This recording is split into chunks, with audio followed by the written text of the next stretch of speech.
audience, and, oh, excuse me, yes? I had a question. Oh, just a minute. Jim Fox has got, is running the camera. This is going to be cast on a YouTube. We're filming this today, and so he's going to be moving around doing that. And Steve Shuck back there has a microphone, and you can use the microphone to ask your question. And so we'll go ahead and start with you now. Please, we don't need to know all you know about everything. If you just ask your question as quickly as you can so that we can know all they know about your question. Thank you. Professor Donovan, you verged on a topic based on the fact that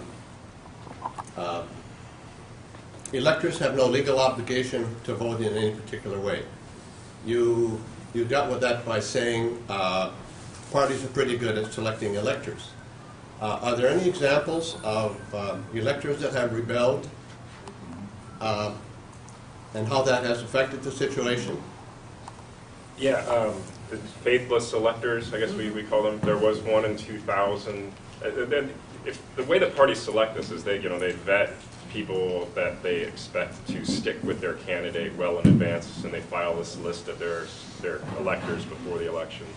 In 2000, one of the Gore electors defected or abstained, I think, in protest. In '76, there was a Washington elector, I believe, who flipped, voted for a different person from the party. They're usually statements that don't have any effect, but they don't have any effect on the election. They voted for Libertarian. That was what happened in '76. Yeah, and in '88.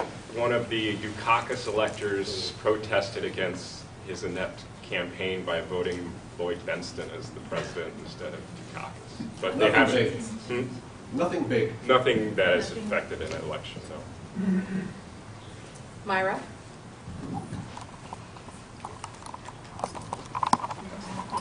Yeah, it is working. Oh, now it's working.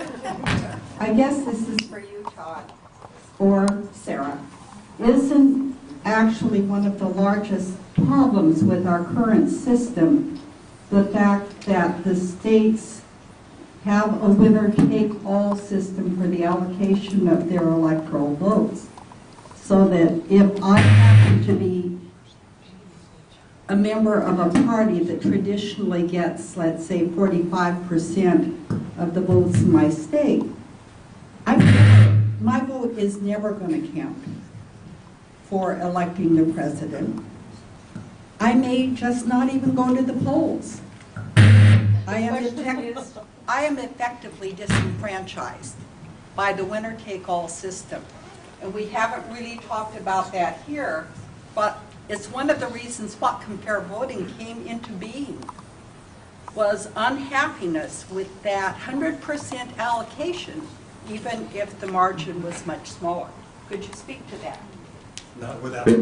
No. Here's the other one. Okay. We just sort of pulled the wire out of this one, but I think I fixed it without hurting myself.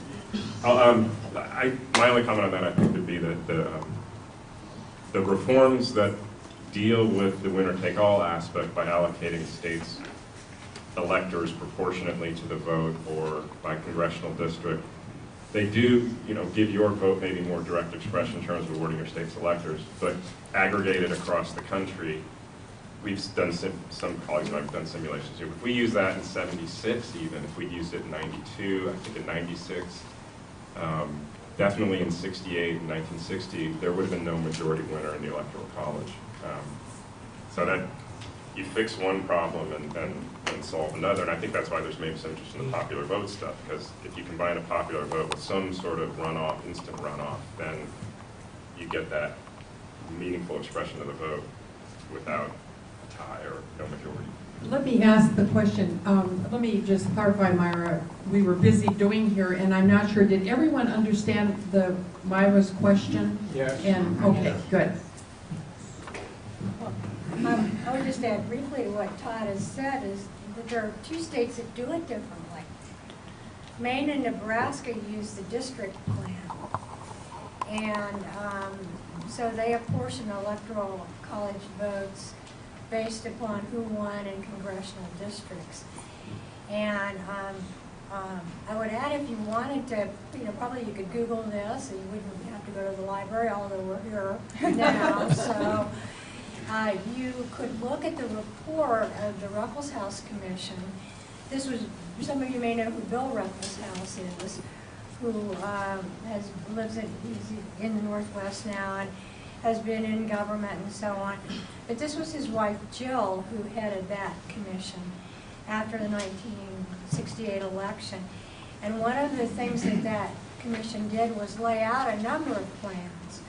So you could look for yourself at some of the things Todd's talking about and say, under these conditions, what kind of an outcome would this produce if we keep the electoral college system, what it takes to win the same.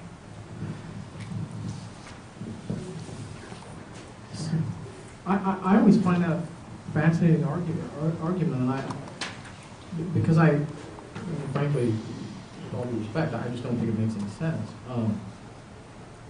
If you went to congressional district representation, I know how my congressional district would always go, except that these things change much more rapidly than we think they do, because we tend always to focus on the last couple of elections. And in any election, if we have polling that shows that it's not close, you have that same effect. The argument that people are disenfranchised because their candidate doesn't win, that's an argument for another kind of government. But our government is winner take. When I ran for the state legislature, I never thought that the people who voted for me were disenfranchised because I didn't win. I don't, I just, like I said, I don't. It's a kind of an argument that resonates with people because because it connects with the people who lost and who are frustrated that they lost, and if you lose, your vote's not being fully expressed, right? By definition, that's what losing an election means. But if we had a national winner-take-all system, that's what a national direct election would be. It would be a national winner-take-all system.